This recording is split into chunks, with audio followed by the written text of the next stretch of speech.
3 days.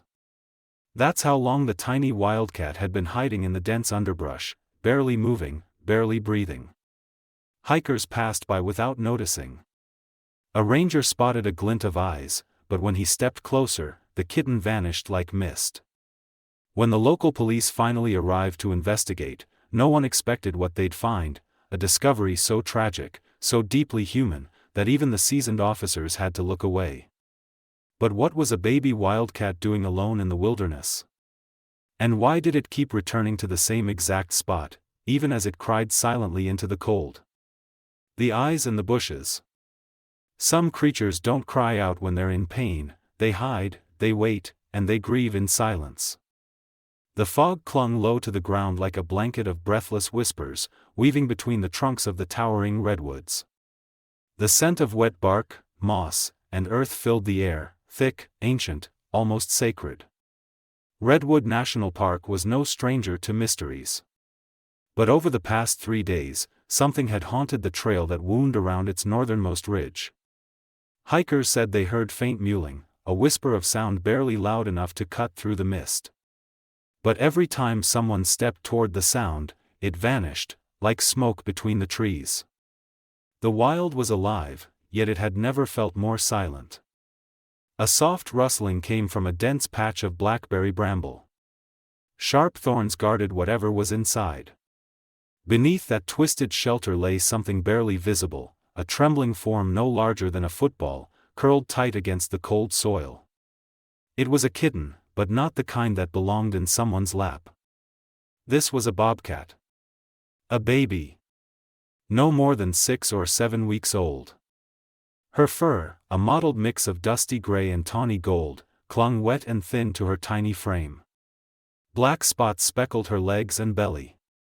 2 sharply pointed ears, each tipped in black tufts, twitched with every passing breeze. Her whiskers were bent and muddied. Her bright blue eyes, far too large for her face, remained fixed on something no one could see. She hadn't eaten in days. Her breaths came in shallow, silent rhythms. And yet, she never ran far. Always returned to the same spot. It was as if she were waiting for something. Or someone. On the 3rd day, a local park ranger named Peter Morales radioed in his report. "We've got a young bobcat, possibly orphaned. Keeps returning to the same area. Refuses food. Won't let us near her." His voice crackled through the sheriff's station in Crescent City. This wasn't the first time the park had seen a young animal alone, but the behavior was strange.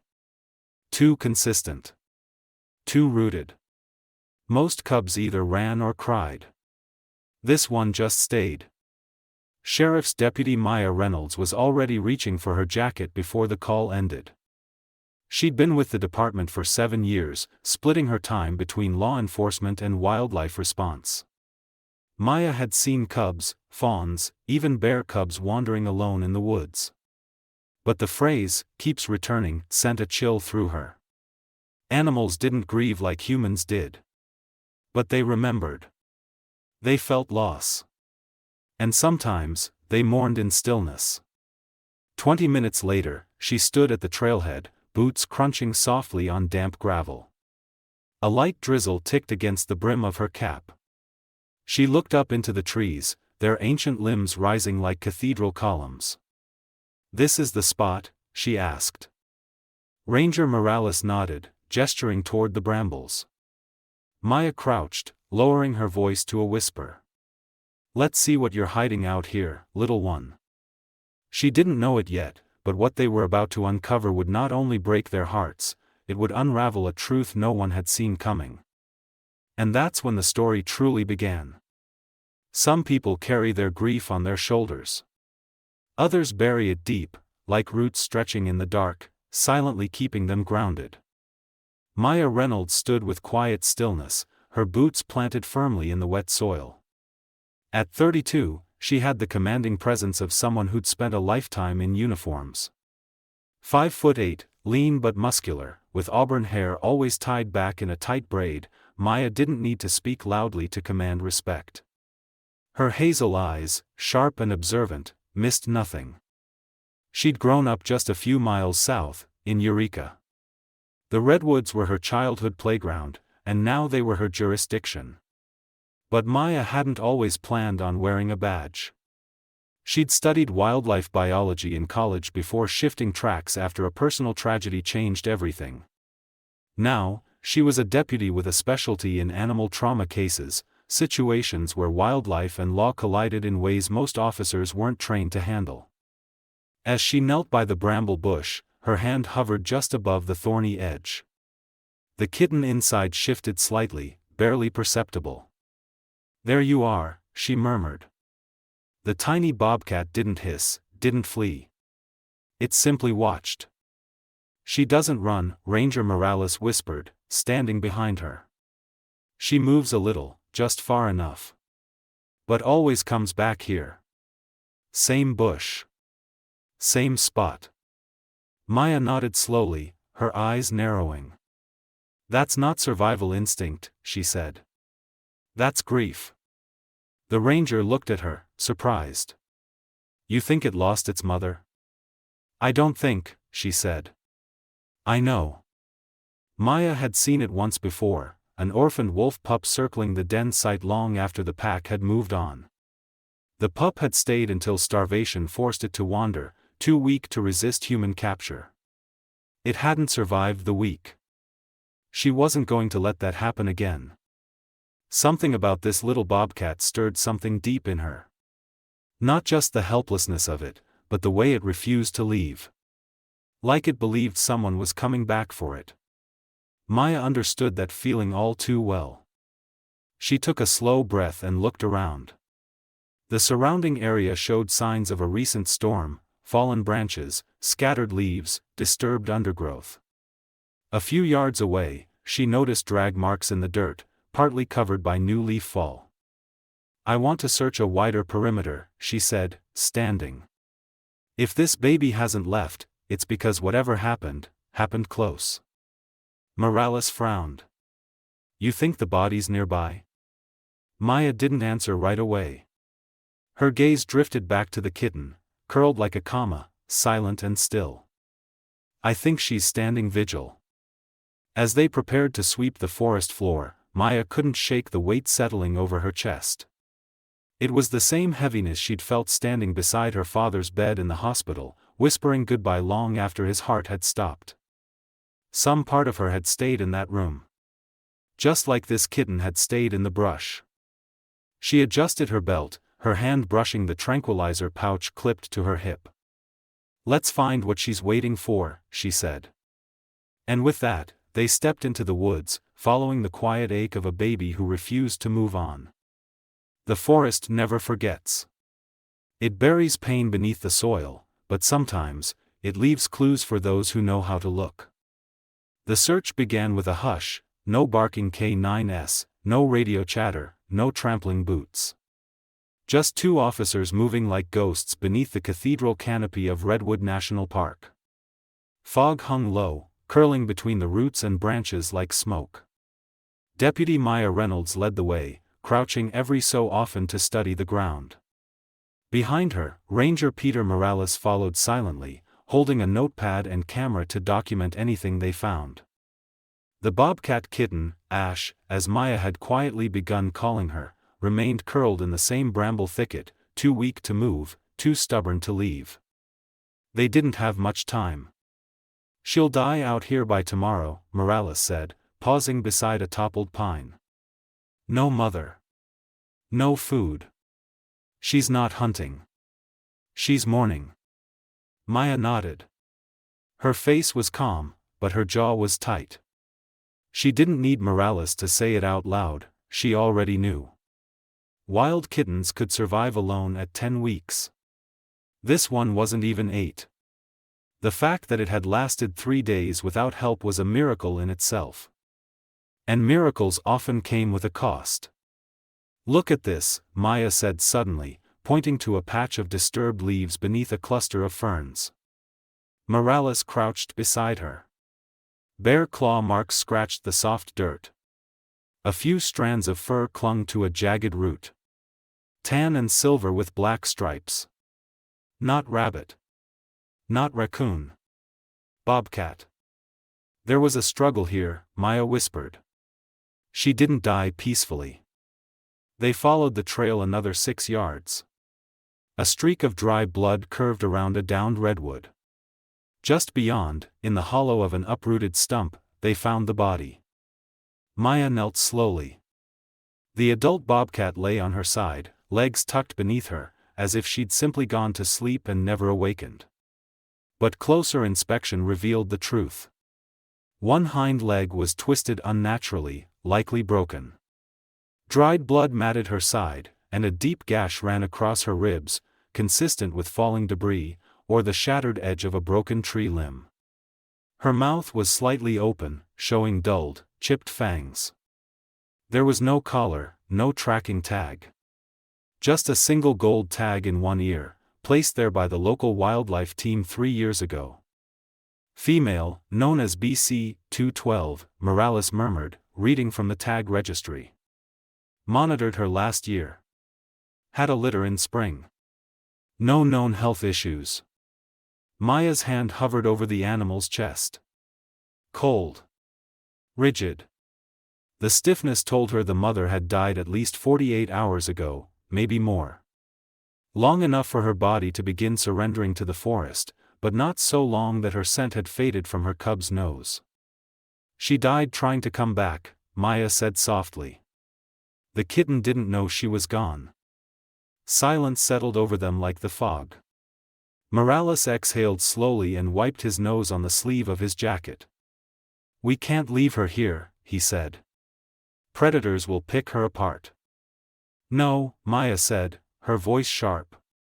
We bury her. They worked quickly, using small spades and their hands to clear a soft patch of earth beneath a nearby alder. They wrapped the mother's body in a tarp and lowered her gently into the soil. When the last handful of earth was packed down, Maya placed a smooth, flat river stone atop the mound. She didn't say a prayer. The woods had their own gods. Then she stood and turned toward the bramble thicket. I need to bring Ash to see her. Morales blinked. The kitten? She's still waiting for her. If I don't let her say goodbye, she won't let go. She'll starve herself waiting. You think a wildcat needs closure? Maya looked at him, her gaze sharp and unwavering. No. But I think she deserves it. They returned to the thicket slowly, giving the forest time to settle behind them. The kitten hadn't moved. When Maya approached, she crouched low and unzipped her jacket. Beneath it, she'd hidden a flannel-lined pet carrier with the top folded open. She reached out, letting her hand rest in the dirt just inches from Ash's tiny body. It's okay, she whispered. I'm not taking you away. I'm taking you to her. Ash blinked slowly. Her ears twitched. It took nearly 10 minutes, but finally, miraculously, the kitten inched forward. First one paw, then the next. She didn't hiss. She didn't resist.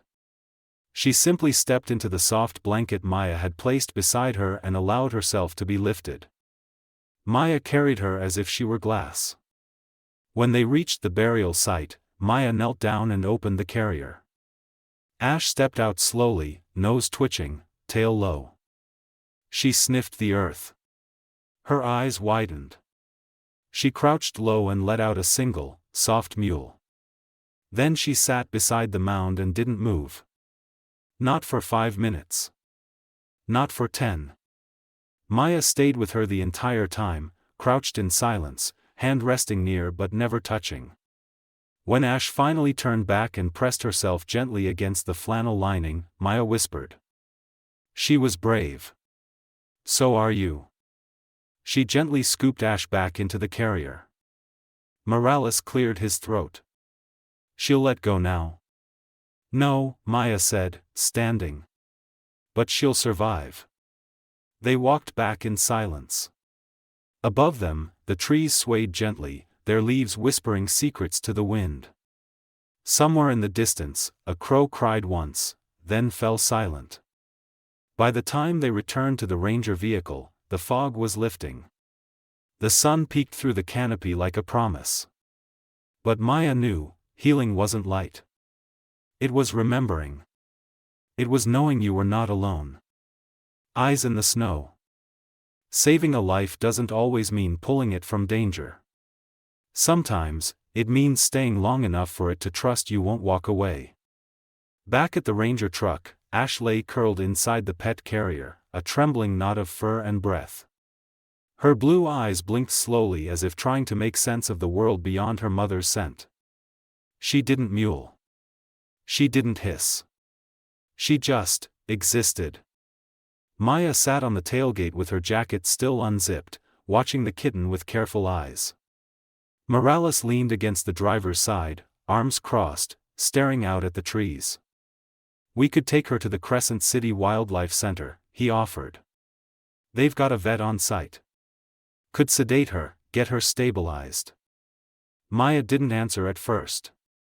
Her hand hovered just over the carrier's mesh top, fingers brushing lightly against the fabric. "She's not just scared," she said softly. "She's shutting down. If we throw her into a cage full of noise, strangers, chemical smells, she'll give up." Morales frowned. "And your plan is, what? To take her home?" "No," Maya said. "To be her bridge." He gave a small, skeptical snort. "Maya, she's a bobcat. She's not supposed to imprint. She's supposed to be wild. Detached. We can't let her bond with you." "I'm not trying to make her mine," she said. "I'm trying to give her a reason to live long enough to get wild again." She stood and opened the carrier slowly. Ash looked up, her eyes clouded and slow to focus. Maya reached inside, moving gently, patiently. The kitten didn't flinch when her hands wrapped around her. She just sagged into the warmth, limp and exhausted. Maya pulled the kitten into her arms and cradled her like a newborn, the way she had done once with a rescue fawn 2 summers ago. But this time, it wasn't instinct or training guiding her. It was something deeper. Something personal. She didn't say it out loud, not to Morales, not to anyone, but this kitten reminded her of herself.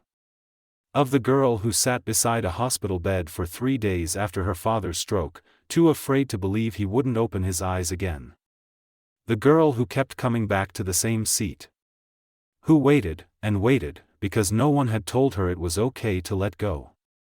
Ash had done the same. Now it was time to take her away from the loss, and towards something that felt like life again. "Help me set up the back seat," Maya said. "I'm driving her to my cabin near Klamath." Morales blinked. "You're serious? She needs quiet. No barking dogs. No metal cages. Just space. Just silence." He exhaled slowly. "You think she'll eat? If I stay with her, maybe." 20 minutes later, the truck rolled down the winding dirt road that followed the edge of the Klamath River. The sun was already dipping behind the treetops, casting long golden rays through the windshield. In the back seat, Ash lay curled on a thick towel inside a shallow wooden crate Maya had lined with flannel. Maya glanced in the rearview mirror every few seconds, her eyes flicking to the kitten as if to reassure herself it was still breathing. The road to her family's cabin was narrow and unpaved, hugging the edge of the forest. The structure itself was small, a single-story home built by her grandfather, tucked beneath a crescent of tall pines. She hadn't stayed there in months. But tonight, it would be a sanctuary. She parked and opened the passenger door quietly. The evening air was crisp, filled with pine and the sound of the river. Ash didn't move when she lifted her from the crate. But Maya felt the faintest flutter of response, muscle tension, breath catching, when her chest pressed against Maya's. That was something. Inside the cabin, Maya moved quickly. She placed the kitten near the fireplace on a soft towel, then turned up the space heater. Next, she filled a shallow saucer with warm goat milk and placed it just a few inches away. Ash sniffed once, then turned her head away. Maya didn't push. She sat nearby, not touching, not speaking. Just breathing. Just present. The minutes dragged. Eventually, she pulled a small plush toy from her gear bag, a beaver-shaped stuffed animal used in wildlife rescues. It had a built-in device that mimicked the steady beat of a mother's heartbeat. She set it near Ash. And waited. 30 minutes passed. Then 40. Then, at minute 43, Ash lifted her head. She sniffed the toy. Nudged it. And then, like a leaf surrendering to the river, she pressed her tiny body against it. Maya watched, her throat tight, as Ash's paws curled around the fabric and her eyes fluttered closed. She didn't cry. She didn't purr. But she was no longer alone. Later that night, Maya sat on the porch with a mug of lukewarm tea, staring at the stars between the tree branches. Morales had texted to check in. She replied only with a single sentence. "She's sleeping." And for now, that was enough. She thought about the days ahead, how she'd have to work with the Wildlife Center to slowly transition Ash into a rescue-safe environment.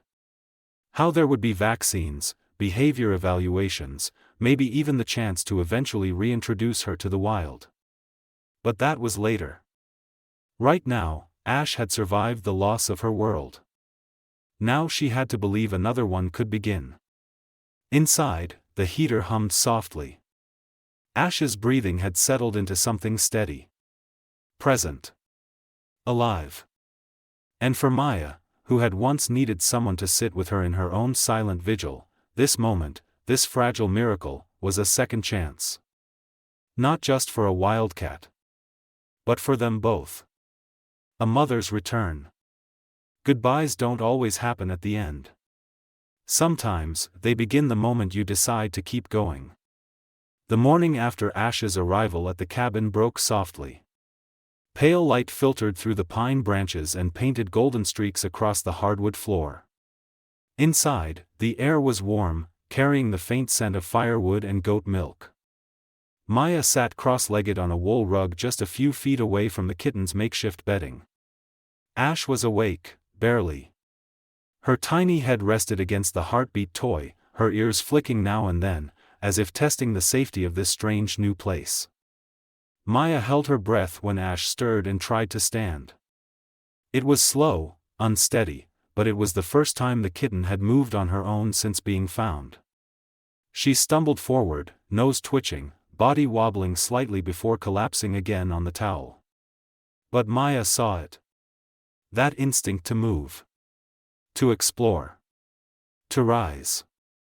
"She wants to live," Maya whispered to herself, barely audible. She knew it was time. Time to begin the next chapter. By mid-morning, she made the call to the Northern California Wildlife Rescue Sanctuary. The facility was located near Arcata, about an hour and a half south, and had experience with young predators like Ash. They had the tools, the space, and the team to do what Maya alone could not. Still, her chest tightened when the staff on the other end said they had an open intake slot and would be ready that afternoon. Ash didn't belong in a cabin forever. But that didn't make it easier to let her go. Maya didn't use a crate this time. She wrapped the kitten in a soft fleece blanket and held her gently in her arms as they walked to the truck.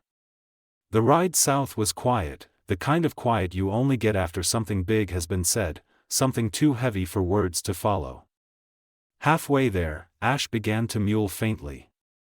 Not loud, not in fear. Just a soft, wavering sound that made Maya glance down.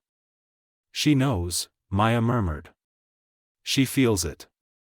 A few miles outside Arcata, she pulled the truck over on a turnout by the river, a quiet patch of land where tall grass swayed in the breeze and the trees leaned slightly toward the sky.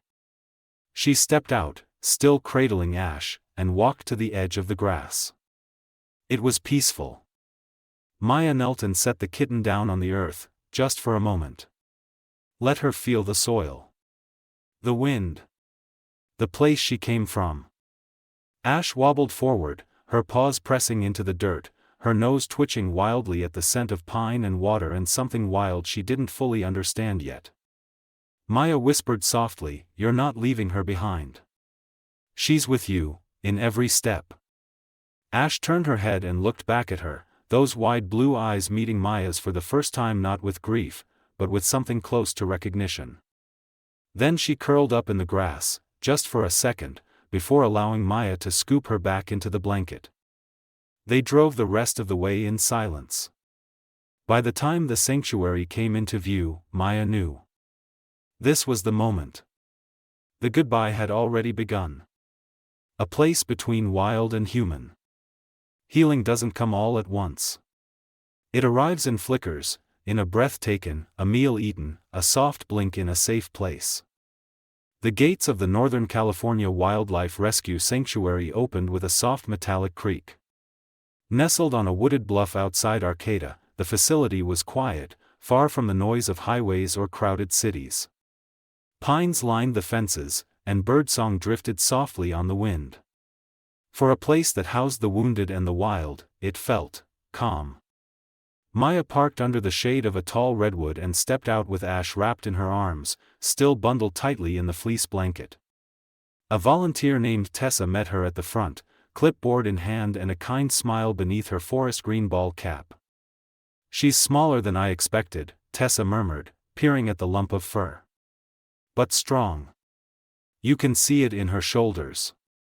"She's barely held on," Maya replied, gently adjusting the blanket so Ash could breathe the cool air.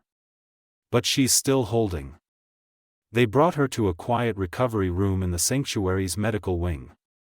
It was nothing like a hospital, no fluorescent lights, no beeping machines.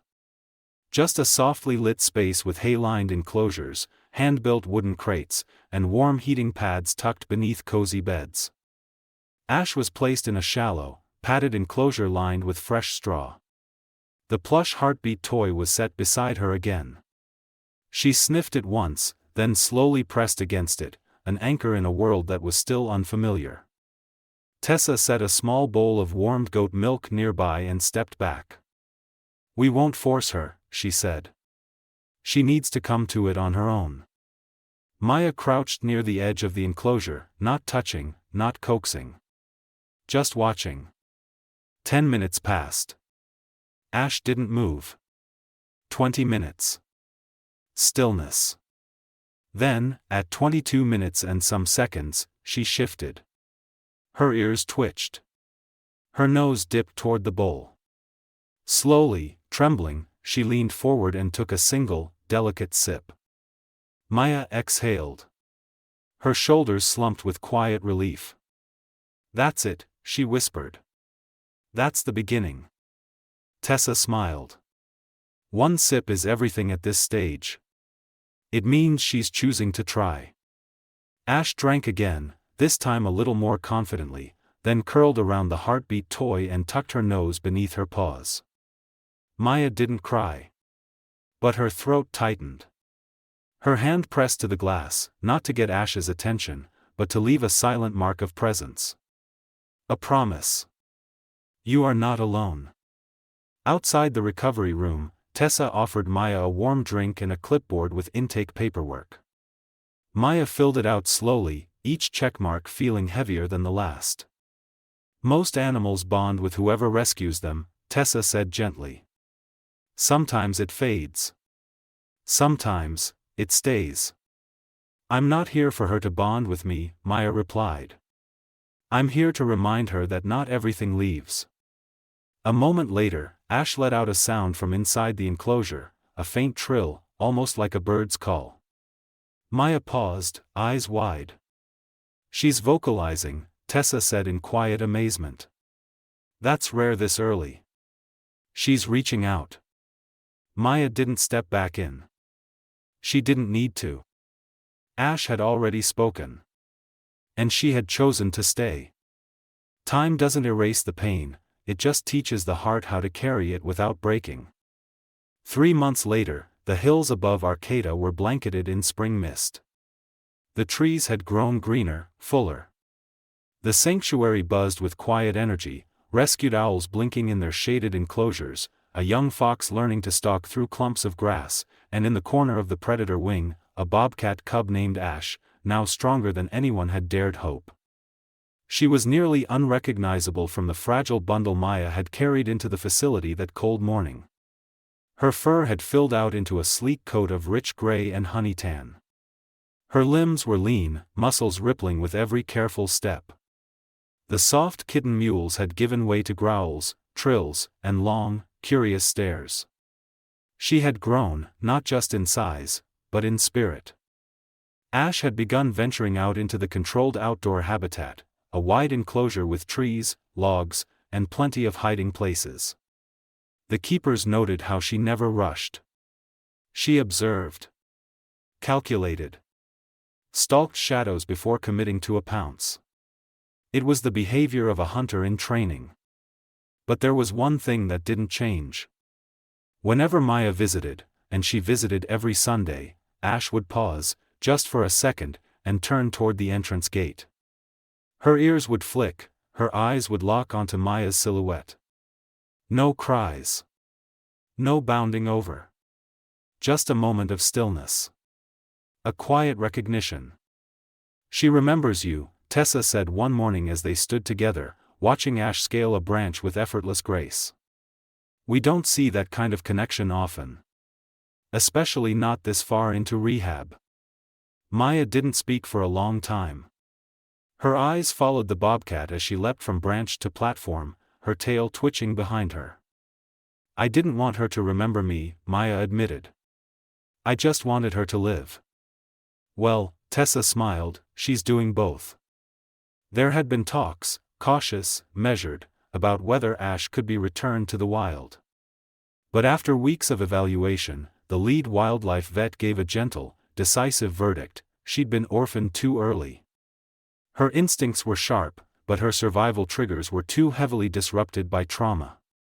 If released, she'd likely wander toward human scent again. She might not make it through her first solo winter. The decision was made: Ash would stay at the sanctuary. Not as a pet. Not as a trophy. But as an ambassador. She would grow up to teach school groups about bobcats, about their beauty, their mystery, their vulnerability. Children would learn her story and see her not as a sad orphan, but as a symbol of resilience. Of quiet survival. As Maya stood at the fence that day, watching Ash bask on a warm rock, she felt the ache of goodbye again. But it was softer this time. Less like a wound. More like a scar that no longer hurt to touch. Ash lifted her head, eyes glinting. Just for a moment, their eyes met. And in that quiet look between two survivors, everything unspoken passed between them. Sometimes, we don't rescue animals, they rescue the part of us we thought we'd lost. The sanctuary's education center hummed with soft chatter. A group of fifth graders filed into the observation room, their eyes wide with excitement. For many, this was their first close look at a real wild animal, not behind a cage in a zoo, but in a space designed to heal, to protect, and to teach. Maya stood at the front of the group, her ranger badge clipped neatly to her forest green vest. She wasn't here as a cop today.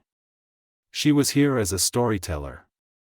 Behind the viewing glass, Ash lounged atop her favorite perch, a sun-warmed wooden platform in the corner of her enclosure. She blinked slowly at the children, flicked her ears, then closed her eyes in apparent disinterest. But Maya knew better. The bobcat was listening. Always listening. "This is Ash," Maya began, her voice calm and low. "She's a wild bobcat. Not tame. Not trained. She's here because she survived something most animals never do: loss." The room quieted. "When she was just a few weeks old," Maya continued, "Ash lost her mother in a storm. She waited beside her for days, too young to understand what death was. She didn't leave. She didn't eat. She just stayed." Several students shifted uncomfortably. A few lowered their eyes. "She was found by hikers, and I was sent to investigate. She didn't run. She didn't fight. She just looked at me like she'd already given up.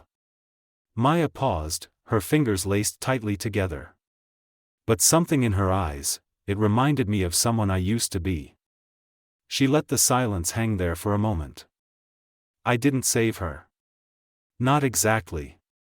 I just sat with her. I let her grieve. And when she was ready, I carried her out. One of the students raised a hand. Why didn't you just let her go back to the forest after she got stronger? It was a fair question. Maya smiled gently.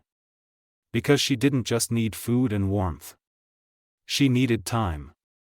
And by the time her body healed, her instincts had changed. She remembered people. Trusted us too much to survive on her own. Another hand shot up. So, she's yours now? Maya shook her head. No. She's no one's. She's still wild. But she's chosen to stay here, where she's safe. And now, she teaches people like you how fragile wild things can be. She turned slightly, glancing at Ash, who had now opened one eye and was watching the group again, ears perked. She's not here to be pitied, Maya said. She's here to be respected. Because surviving loss and learning to live again, that's the most powerful thing any living creature can do. As the tour guide ushered the group outside, Maya remained behind for a moment, alone at the glass. Ash stood up and padded to the edge of her enclosure, stopping right in front of the window. The two of them faced each other, just inches apart but separated by silence, by instinct, by something deeper than words. Maya smiled softly and whispered, "You made it." Ash tilted her head, blinked once, then turned and leapt effortlessly onto her perch. And just like that, the moment passed, but it would stay forever. For both of them. Ash's story isn't just about survival, it's about grief, healing, and the quiet strength it takes to keep going when the world changes overnight.